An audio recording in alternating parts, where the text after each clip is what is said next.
again, no, ito namang energy ng success, victory, mga kapiksi. Lumabas din siya, saktong-sakto talaga yung readings nyo, mga kapiksi, especially success sa pera. Kung mabagal yung pagdating ng pera sa inyo, mga kapiksi, or kung medyo matumal,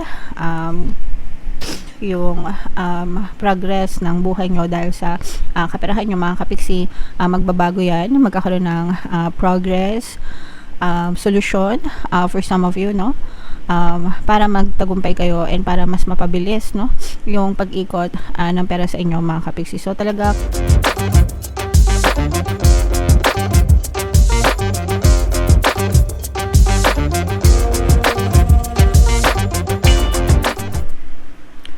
hello guys, hello Scorpio, welcome back to Pinoy Pixie Tarot. Ang pamagat ng episode natin for tonight is mid-month kapalaran para ngayong August 16 to 31 para sa Scorpio, Sun, Moon, Rising Sign, and Venus. So shuffle natin to guys. Unahin natin to, tingnan natin yung mga angel messages para sa inyo. Wow, so caring connection, ibig sabihin nito guys, harmonious yung relationship nyo, no? Pero ibabangga natin kung meron tayong makita dito sa ating spread, mga kapiksi. But as far as this energy is concerned, ibig sabihin harmonious yung relationship nyo kung kayo ay merong mga partner or specific person. Kung kayo ay may mga pag-aaway, mga kapiksi, maaaring maayos yung mga pag-aaway nyo, ma-resolve yung mga issues nyo, and of course magwawagi ang pag-ibig. Kilig-kilig naman kayo dyan, mga kapiksi. So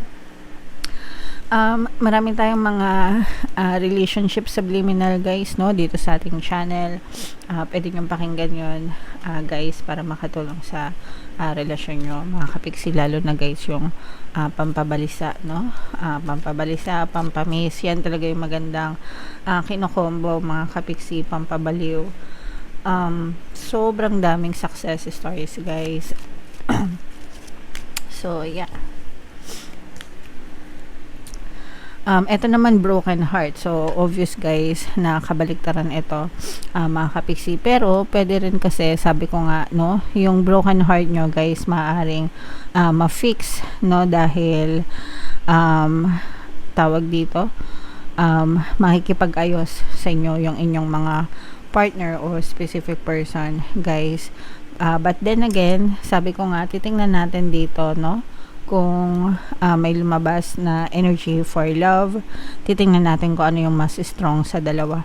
Pero I'm sensing dito guys, no, na pwedeng broken hearted kayo dahil sa mga pag-aaway nyo ng inyong person, pero ma-fix yan kasi makikipag-reconcile sa inyo yung inyong person, mga kapiksi. So meron tayong pampabati, subliminal, pampakonsensya, pampamahal, no, para ma-fix yung mga relasyon nyo, mga kapiksi.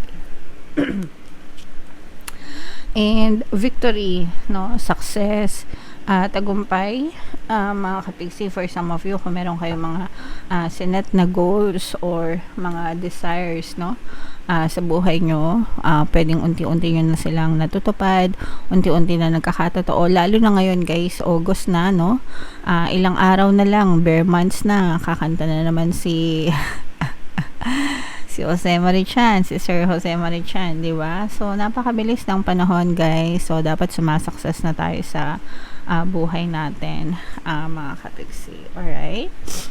So comment down below, Scorpio, if feeling nyo naka-resonate kayo dyan. Shuffle natin to guys.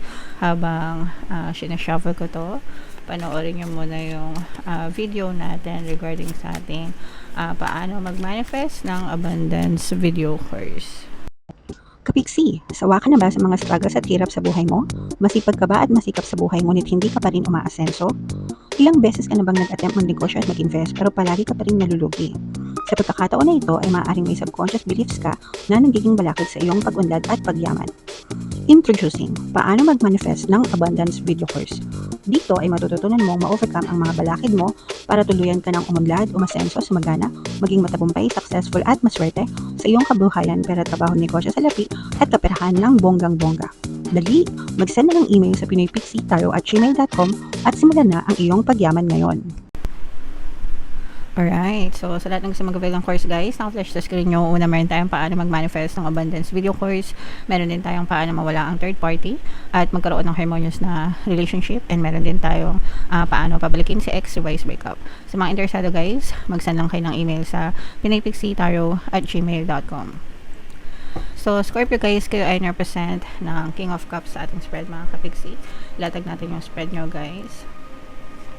And habang nilalatag natin to mga kapiksi, sa mga gusto mag-avail ng mga pampaswerte na lucky charms or lucky bracelet, may mga items na may kita kayo sa description box guys. Ito yung sample, ito yung aventurine, ito yung citrine.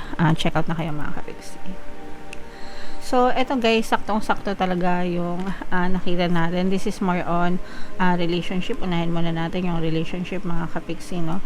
Kasi for some of you guys, no, nagkaroon kayo ng broken heart kasi nagkaroon kayo ng trust issue with your partner o specific person. Ibig sabihin, pwedeng nag-away kayo, nasira yung tiwala nyo sa isa't isa, mga kapiksi, no? And ganoon naman guys, no, minsan hindi talaga maiwasan na nagkakaroon ng pag-aaway sa relationship mga kapiksi.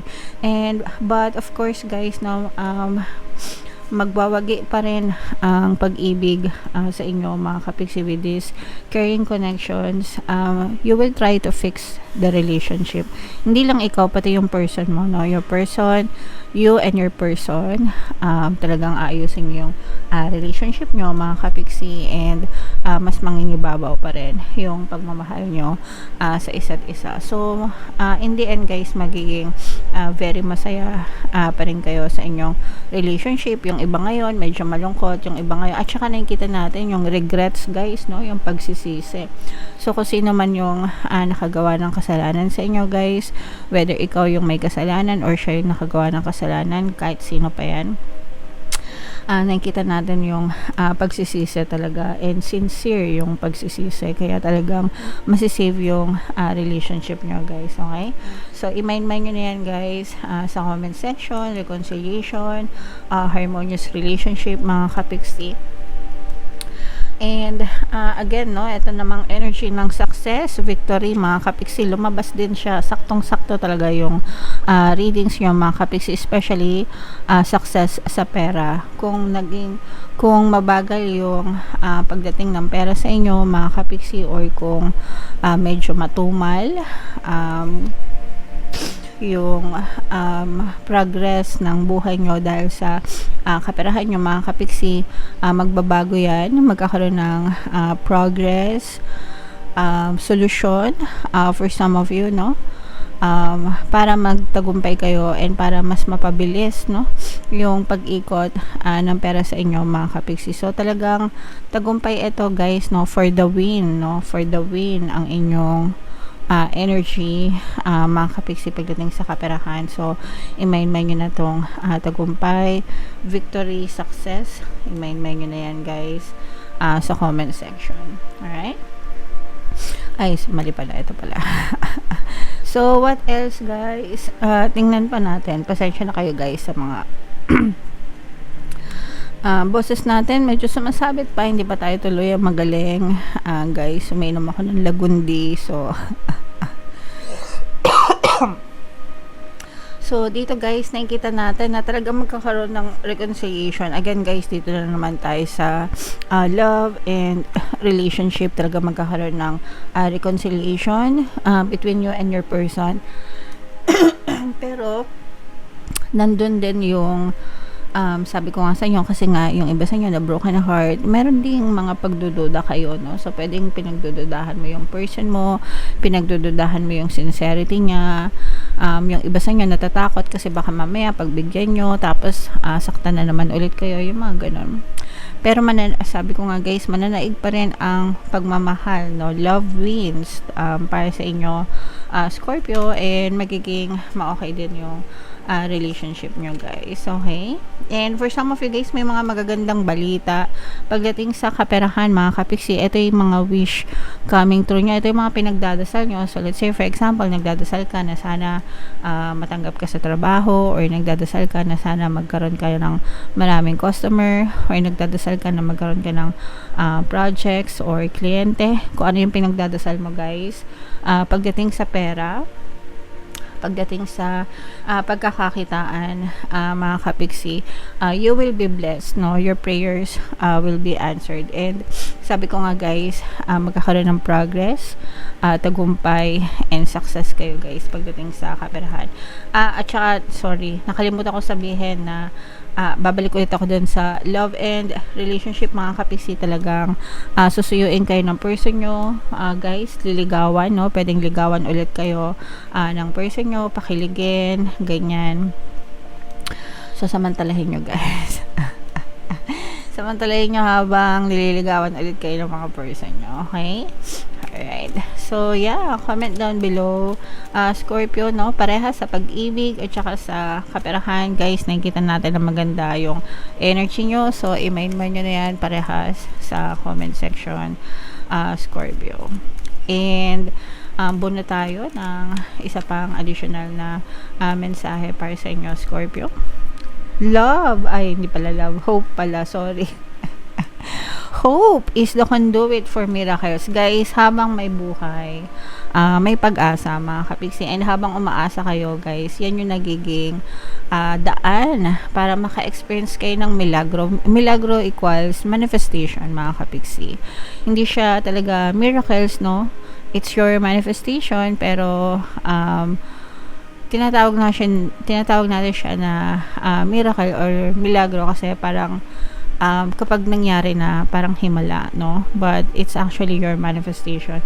And habang umaasa kayo, habang hindi kayo nawawala ng pag-asa, habang nagpo-persist kayo, and habang you do the work, consistent, nagdadasal, o may effort, no? And nagpa-positive mental diet, talagang it gives you hope, and talagang nagmamanifest yung mga bagay na gusto nyo, mga kapiksi. So, never give up, guys, no? God has never given up on you. So, don't you ever give up on yourself, mga kapiksi. Alright, so comment down below, Scorpio, if feeling nyo nakaresonate kayo. Lahat ng mga magaganda dito, guys, yung mga narinig nyo, i-mind nyo na, guys, sa comment section. Comment down below if nakaresonate kayo. For more tarot readings, ito yung playlist nyo. Ito naman yung ating success stories ng paano mag-manifest ng abundance with yung course. Thank you for liking, sharing, and subscribing, guys. See you next time. I love you all. Have a nice day. Bye-bye.